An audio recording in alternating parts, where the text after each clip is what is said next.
अपराजिता एक बेल वाला पौधा है जो कि गर्मियों में उगाया जाता है और इस प्लांट को कब, कैसे और किस तरह से उगाना है ये सारा आप इस वीडियो में जानेंगे। इसके फूलों के बहुत सारे फ़ायदे हैं। इसकी टी बनाकर भी लोग पीते हैं जो बहुत सारी बीमारियों में फ़ायदा करता है। तो इस प्लांट को उगाने के लिए हमें क्या-क्या करना है, कब ये डोरमेंट होता है, ये सब बातें जानने के लिए वीडियो एंड तक देखिएगा। वीडियो को लाइक और शेयर ज़रूर कर दीजिएगा और पहली बार देख रहे हो तो चैनल को सब्सक्राइब ज़रूर करते जाइएगा। तो सबसे पहले जानते हैं बीजों के बारे में, क्योंकि इस पौधे को हम बीजों से ही उगा सकते हैं। कटिंग से भी उगाया जा सकता है लेकिन बीजों से उगाना बहुत आसान है। पौधे पर फलियां बनती हैं, जब वो मैच्योर हो जाती हैं तो इस तरह के बीज उसमें से निकलते हैं। ये बीज मैंने अपने गमले से कलेक्ट किए हैं जो थोड़े ब्राउन हैं, और ये बीज मैंने कलेक्ट किए हैं ज़मीन में लगी हुई बेल जो कि बहुत ही मैच्योर हो चुकी थी। वहाँ से मैंने ये बीज कलेक्ट किए हैं जो कि बहुत ही काले हैं, काफ़ी स्ट्रॉन्ग हैं। तो इनका जर्मिनेशन रेट 100% होता है। तो पौधे को जब भी ग्रो करें तो बीजों का चुनाव सही से करना होता है, क्योंकि बीज यदि हेल्दी होता है तो पौधा बहुत अच्छे से ग्रोथ करता है। यदि बीज बहुत ही हल्का है या अच्छे से मैच्योर नहीं है तो छोटा सा पौधा ही बहुत जल्दी से मर जाएगा और उस पर फूल भी नहीं आएंगे। यदि आपको बीज नहीं मिल पाते हैं तो नर्सरी या एग्रीकल्चर शॉप से बीज खरीद सकते हैं। बीज उगाने का सही समय ये ज़रूरी है जानना, क्योंकि फरवरी में और बरसात के मौसम में दो समय में आप बीजों को उगा सकते हैं। ये वीडियो दिल्ली के आसपास के मौसम के अकॉर्डिंग है, क्योंकि इस वीडियो को आप कहीं और से भी देख सकते हैं दूर, तो वहाँ से आप अपने मौसम के अकॉर्डिंग ही आप इसको लगाइएगा। तो बसंत के मौसम में इस प्लांट को आप उगा सकते हैं। इन बीजों को लगाने का सही समय होता है जब गर्मियों की शुरुआत होती है, उस समय में आप बीज लगाइए। कुछ लोग ये भी बताते हैं कि आप बीजों को अप्रैल और मई में भी ग्रो कर सकते हैं। ये बात सही है कि आप बीजों को ग्रो कर सकते हैं, लेकिन जब हमारे बीज हम लगाते हैं उसमें कम से कम 1 महीना लग जाता है पौधे को छोटा सा बनने में। इतना पौधा भी यदि बड़ा होता है तो इसको बनने में 1 महीना लग जाता है। यदि हमने बीज लगाया अप्रैल में तो उसको लगते लगते इतना छोटा सा बड़ा होने में कम से कम मई जून तक लग जाएगा, और जून आने पर हमारा पौधा डोरमेंट हो जाता है, क्योंकि तेज़ गर्मी हो जाती है और तेज़ गर्मी के कारण हमारा पौधा अपनी ग्रोथ रोक देता है। और उस कंडीशन में यदि हमारा पौधा छोटा सा है तो वो मर भी सकता है। इसलिए हम जितनी जल्दी अपने पौधे को लगाएंगे तो जून आने तक वो काफ़ी मैच्योर हो जाएगा और वो काफ़ी हेल्दी बना रहेगा। ये काम आप फरवरी में नहीं कर पाते हैं तो ये काम फिर से बरसात में कर सकते हैं, क्योंकि बरसात एक मौसम है जिसमें सभी तरह के बीज बहुत ही जल्दी से ग्रो हो जाते हैं। लेकिन डाउट मन में ये आता है कि ये पौधा तो गर्मियों का होता है और बरसात के बाद में तो सर्दियाँ स्टार्ट हो जाती हैं। लेकिन ये बात ध्यान रखिए कि यदि जितनी ग्रोथ हमारे पौधे पूरी गर्मी में नहीं करते, उससे दुगनी ग्रोथ वो बरसात के उन 2-3 महीनों में कर जाते हैं जितना कि पूरी गर्मी में नहीं करते। और ये मैंने जो पौधे बीज लगाए हैं, जो आपको मेरी वीडियो में पौधे नज़र आएंगे, वो सिर्फ 2-3 महीने में ही ग्रो हुए हैं, जो कि मैंने बरसात के मौसम में बीज लगाए थे और वही ग्रो हुए हैं 2-3 महीनों में।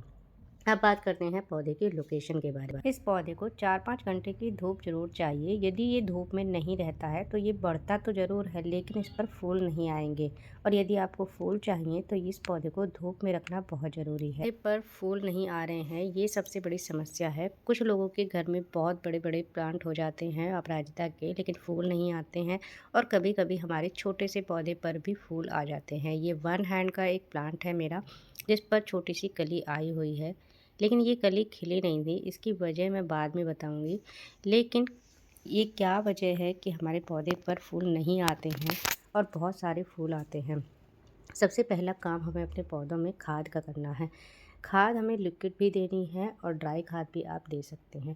जब हमारा पौधा अच्छी ग्रोथ पर होता है, आपको नज़र आए कि हमारे पौधे पर कलियां आनी शुरू हो गई हैं, उस समय पर आप उसमें लिक्विड खाद देना शुरू कर दीजिए। लिक्विड खाद में आप गोबर की खाद, प्याज के छिलके का पानी, केले के छिलके का पानी, ये सभी आप दे सकते हैं। ये सभी ऑर्गेनिक खाद हैं, ये सभी पौधों पर अप्लाई कर सकते हैं, कोई नुकसान नहीं होता है।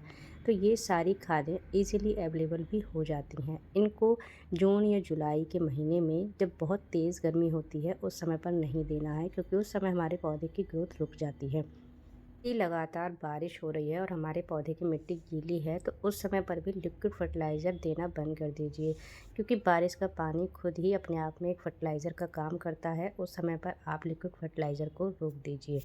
और हमारे पौधे अपने आप से ही बहुत अच्छी ग्रोथ करते हैं। लिक्विड फर्टिलाइज़र हमेशा मिट्टी सूखने पर ही डालिएगा, ये बात ध्यान रखनी है। और ये सब बायो एंजाइम बनाकर भी आप इनको यूज़ कर सकते हैं इस प्लांट पर। धूप का ज़रूर ध्यान रखिए इस प्लांट के बारे में। 4-5 घंटे की धूप बहुत ज़रूरी है। कभी कभी डिपेंड करता है हमारे पौधे के बीज पर। बीज यदि अच्छा नहीं होता है तो हमारे पौधे पर फूल बहुत देर से आते हैं। तो इसलिए कभी भी किसी दूसरे के प्लांट से कंपेयर मत कीजिए कि दूसरे के प्लांट पर इतने फूल हैं और हमारे प्लांट पर नहीं है। तो इसकी और भी कई वजह हो सकती हैं। कभी हमारी मिट्टी ख़राब हो सकती है, हो सकता है कि हमारा बीज अनमैच्योर हो। तो ये सब डिपेंड करता है। सबकी अलग अलग लोकेशन है, अलग अलग बीज है, अलग अलग मिट्टी है। तो इसलिए अपने पौधे पर काम करिए, पहचानिए कि क्या प्रॉब्लम है। यदि बीज अच्छा नहीं है तो अच्छे बीज लेकर लगाइए। ज़्यादा फ्लावर पाने के लिए एक काम हमें और करना है। जब हमारे फूल खिल जाते हैं तो इस तरह के डेड फ्लावर्स को आप अपनी बेल से हटाते रहिए, क्योंकि ये जो फूल होते हैं डेड फ्लावर्स के पीछे से फली बननी शुरू हो जाती है। तो बहुत मात्रा में हमारे यदि फूल खिल रहे हैं और हम उनको नहीं हटा रहे हैं तो बहुत सारी फलियां बन जाएंगी, जिससे कि पौधे की सारी एनर्जी बीजों पर लग जाएगी। कलियां बननी कम हो जाएंगी और ज़्यादा से ज़्यादा फलियां हमारे पौधे पर नज़र आएंगी। तो इसलिए जितनी भी यदि फलियां आपको बनानी हैं 2, 4, 6, उनको आप छोड़ दीजिए और बाकी सभी डेड फ्लावर्स को आप हटा दीजिए। अब देखते हैं कि बीज कैसे बनते हैं हमारी अपराजिता की बेल पर। तो जब ये फूल खिल जाते हैं तो फूल के पीछे से ही एक फली बननी शुरू हो जाती है। यदि आप अपने फूलों के डेड फ्लावर्स को उसी पर छोड़ देते हैं तो पीछे से ये फली बन जाती है और फली बड़ी होकर इतनी लंबी सेम की फली के जैसी बनती है, लेकिन ये अभी ग्रीन है। इन फलियों को मैच्योर होने में बहुत समय लग जाता है, यानी 3-4 महीने का समय कम से कम इनको मैच्योर होने में लगता है। ये फलियां ब्राउन होती हैं और बिल्कुल ड्राई हो जाती हैं। यदि आपका पौधा छोटा है तो आप उस पर फली बिल्कुल भी मत बनाइए, क्योंकि छोटे पौधे पर और अनहेल्दी पौधे पर बीज ना तो अच्छे से मैच्योर हो पाते हैं। काफ़ी बड़ा पौधा होने के बावजूद मैंने आपको दिखाया था कि जो मैंने अपने पौधे से बीज कलेक्ट किए थे वो थोड़े ब्राउन थे। इतना बड़ा पौधा होने के बावजूद भी इतने अच्छे मैच्योर बीज यहाँ से मैं कलेक्ट नहीं कर पाई थी। इसलिए अपने गमले के पौधे पर बीज नहीं बनाए तो ज़्यादा बेस्ट होगा। यदि हमारा पौधा बहुत अच्छे से घना है, बहुत ज़्यादा बड़ा है या फिर 2-3 साल पुराना है तो आप उस पर बीज बना सकते हैं। सारी फलियां ना छोड़कर कुछ ही फलियां छोड़ें और इस तरह के बीज जब ब्राउन हो जाएं तब आप उनको कलेक्ट कीजिए। गर्मियाँ ख़त्म होने के बाद स्टार्ट होता है इसका स्लीपिंग टाइम। तो नवंबर तक ये बहुत अच्छी ग्रोथ करता है और दिसंबर में ये प्लांट अपनी सारी पत्तियों को पीली करके झाड़ देता है। बहुत तेज़ स्पीड से ये पत्तियां झड़ने लग जाती हैं। यदि इस पौधे के ऊपर हम ग्रीन नेट लगा देते हैं या किसी चीज़ से कवर कर देते हैं तो ये पत्तियाँ कम मात्रा में झड़ती हैं, थोड़ी बहुत झड़ती हैं और ये काफ़ी हेल्दी बना रहता है, ग्रीन बना रहता है। यदि इसके ऊपर कुछ भी नहीं है तो बहुत जल्दी से ये स्टेम बिल्कुल खाली हो जाती हैं, केवल इस पर फलियां रह जाती हैं। तो ये फलियां हम पूरी सर्दी छोड़ देते हैं, फरवरी तक ये मैच्योर होती हैं, उसके बाद हम इन्हें तोड़ लेते हैं। और ये कंडीशन हो गई है जनवरी के महीने में और फरवरी आने पर हम इसकी कर देते हैं प्रूनिंग। फरवरी के एंड तक हम इसको हार्ड प्रून कर देते हैं, बिल्कुल नीचे से काटेंगे, थोड़ा सा हम इसको छोड़ देते हैं, करीब 2 ब्लांक का हम इसको छोड़ देंगे। और इसमें नई ग्रोथ आपको मार्च के एंड तक नज़र आएगी। जब तक आप वेट करिएगा, कभी इसको आप उखाड़ कर फेंकने की गलती मत करिएगा। यदि आपका प्लांट छोटा है तो वो दोबारा से सर्वाइव नहीं करेगा। यदि आपका प्लांट मैच्योर था, काफ़ी हेल्दी था, बड़ा था, तो वो दोबारा से ग्रो करेगा। मार्च के एंड तक उसको वेट करिए, उसमें लिक्विड फर्टिलाइज़र दीजिए और वो अच्छे से ग्रोथ कर देगा। इस बार अपने गार्डन में अपराजिता की बेल को ज़रूर ऐड कीजिए, बीज कलेक्ट करिए या फिर आप बीज खरीद कर भी ला सकते हैं।